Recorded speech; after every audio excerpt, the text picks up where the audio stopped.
Allez, on plonge directement dans un univers un peu particulier, celui des mathématiques, mais pas celles qu'on a l'habitude de voir.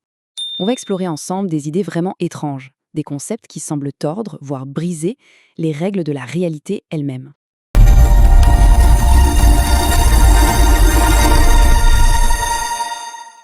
On commence très fort avec cette affirmation qui a l'air complètement folle. Imaginez, on additionne tous les nombres entiers positifs. 1, plus 2, plus 3 et ainsi de suite, jusqu'à l'infini.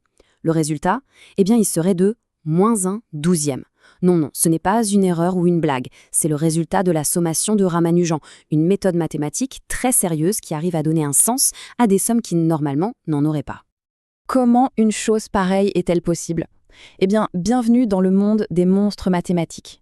Ce sont des concepts qui heurtent de plein fouet notre intuition. Pas parce qu'ils sont faux, non, mais parce qu'ils nous montrent les limites de notre propre logique.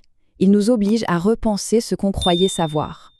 Alors, notre premier monstre est un grand classique. C'est le paradoxe de Zénon, un problème qui nous vient tout droit de la Grèce antique et qui joue avec les idées de mouvement et d'infini. La logique a l'air imparable. Chaque fois qu'Achille arrive là où était la tortue, hop, elle a déjà bougé un petit peu. Il doit donc combler ce nouvel écart, qui est certes plus petit, mais pendant qu'il fait ça, la tortue avance encore. On a cette impression vertigineuse que la poursuite va durer éternellement. C'est là qu'est le piège. On décompose la course en une série infinie de petites étapes. Et notre intuition nous crie que la somme d'une infinité de choses doit forcément être infinie. C'est un peu comme si on coupait une baguette en une infinité de miettes et qu'on s'attendait à ce que sa longueur devienne infinie. Ça n'a pas de sens. Et c'est là qu'arrive le concept qui vient nous sauver, la série convergente. C'est l'idée, fondamentale en maths, qu'une somme infinie de termes peut tout à fait avoir un résultat fini. En réalité, la somme de tous ces petits intervalles de temps converge vers une valeur bien réelle et finie. Achille rattrape la tortue, et il le fait assez vite. Ce paradoxe, en fait, a surtout montré les limites de notre façon de penser l'infini à l'époque. Allez, passons à notre monstre suivant. Une expérience de pensée qui va nous montrer à quel point l'infini est bizarre, déroutant. C'est le fameux hôtel de Hilbert. Le problème a l'air insoluble. Imaginez un hôtel avec une infinité de chambres et toutes les chambres sont occupées. Complet. Un nouveau client arrive. Où est-ce qu'on le met ? La solution est à la fois toute simple et complètement vertigineuse. On demande simplement à chaque client de passer dans la chambre d'à côté.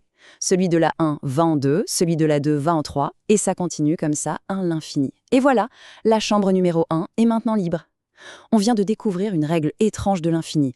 L'infini plus 1, ça fait toujours l'infini. Bon, là, ça se corse. On a réussi à loger une personne. Mais maintenant, ce n'est pas un client qui arrive, c'est un bus avec une infinité de nouveaux clients. Comment on fait pour loger une infinité de personnes dans un hôtel déjà infiniment plein ? La solution est encore plus maligne. On demande à chaque client d'aller dans la chambre qui porte le double de son numéro actuel. Donc, le client de la 1 va en 2, celui de la 2 va en 4, celui de la 3 en 6, et ainsi de suite. Le résultat ? Toutes les chambres impaires se sont libérées. On a une infinité de places libres. On vient de prouver une autre règle complètement folle, l'infini plus l'infini, ça fait toujours l'infini. Après avoir joué avec l'infini, on va s'attaquer à des monstres qui, eux, n'existent que dans le monde des idées pures. Ils nous montrent le gouffre qui peut exister entre les maths et notre monde physique. Accrochez-vous bien. Voici le paradoxe de Banach-Tarski. Il affirme qu'on peut prendre une sphère, la découper en un nombre fini de morceaux, et rien qu'en réassemblant ces morceaux, sans ajouter la moindre matière, on peut former 2 sphères identiques à la première. Ça ressemble à un tour de magie, mais c'est un théorème mathématique. Alors où est le truc ? Le truc, c'est que ce monstre est une créature de pure abstraction. Les pièces qu'on utilise dans cette preuve ne sont pas des morceaux de matière qu'on pourrait tenir dans la main.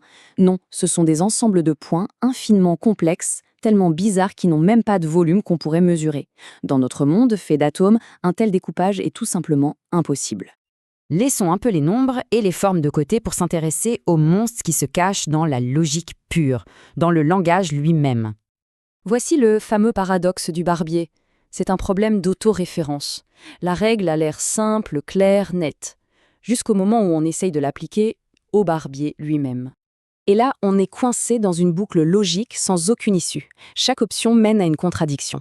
S'il se rase, alors il fait partie de ceux qu'il ne doit pas raser. Et s'il ne se rase pas, alors il correspond exactement au type de personne qu'il est censé raser. La conclusion, c'est qu'un tel barbier ne peut tout simplement pas exister.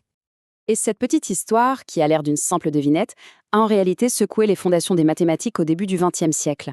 Elle a inspiré ce qu'on appelle le paradoxe de Russell, qui a révélé une faille majeure dans la logique. Ça a forcé les mathématiciens à réécrire les règles du jeu, pour interdire ces boucles et éviter que tout le système ne s'effondre sur lui-même. Mais attention, ces monstres ne sont pas que des curiosités de laboratoire. Leur logique étrange, contre-intuitive, on la retrouve aussi dans des situations de tous les jours. Prenons le paradoxe des anniversaires. La question est simple. Combien de personnes faut-il dans une pièce pour avoir une chance sur deux que deux d'entre elles soient nées le même jour? Intuitivement, on se dit qu'il en faut beaucoup. Peut-être la moitié de 365, donc 183? La réponse est 23. Juste 23 personnes. C'est un résultat qui va totalement à l'encontre de ce que notre intuition nous suggère. Mais pourquoi ce chiffre est-il si bas? C'est parce que notre intuition nous piège. On pense à notre propre date de naissance. Mais le paradoxe ne s'intéresse pas à ça, il s'intéresse à n'importe quelle paire de personnes qui partagent n'importe quelle date. Et le nombre de paires possibles grandit de façon explosive à chaque personne qu'on ajoute. En fait, c'est plus simple de calculer l'inverse, la probabilité que personne n'ait le même anniversaire. Et là, on voit cette probabilité chuter à une vitesse folle. Au final, ces monstres ne sont pas des erreurs de calcul. Ce sont des miroirs. Ils nous montrent les failles et les bizarreries de notre propre raisonnement. Ils nous rappellent que l'univers, qu'il soit mathématique ou physique, est bien plus étrange que ce que notre cerveau est programmé pour comprendre. La vraie question est, quelle autre de nos certitudes de tous les jours pourrait bien s'effondrer la prochaine fois qu'on la confrontera en monstre mathématique ?